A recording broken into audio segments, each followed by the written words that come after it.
Hi guys, naghulog po ako sa Alcansya for a year. So, wala po akong ginawa kundi every week maghulog lang doon. $70, $80, $50. Basta po meron akong extra cash. Nilalagay ko po doon. And now, end of December naman na. So, napag-desisyonan ko po na buksan na yung Alcansya ko. So, tingnan natin guys kung magkaning naipon ko ng pakonti-konti sa loob ng isang taon. So, samahan niyo po ako. Buksan natin.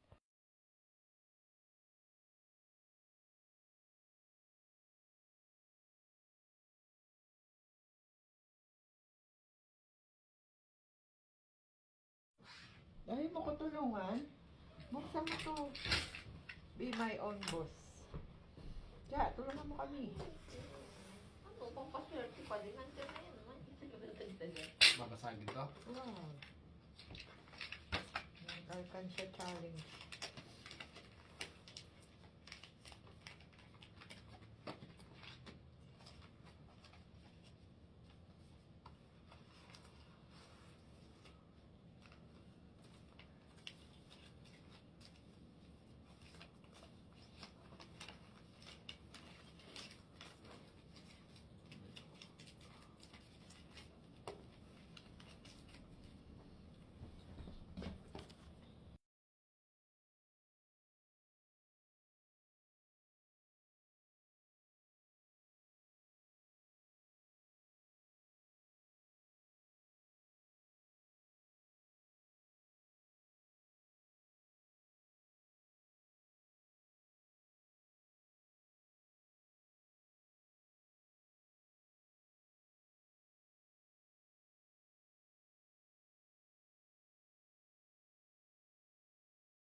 So, bali, inabot po siya ng $4,634.80. So, for 1 year ko po yun hinulugan. Wala po yung palya every week talaga. So, kuripot po kasi ako eh.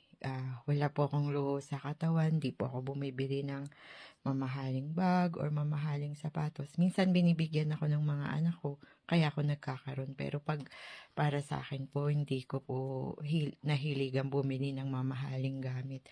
So, meron man ako, kundi bigay, napipre ko po. So,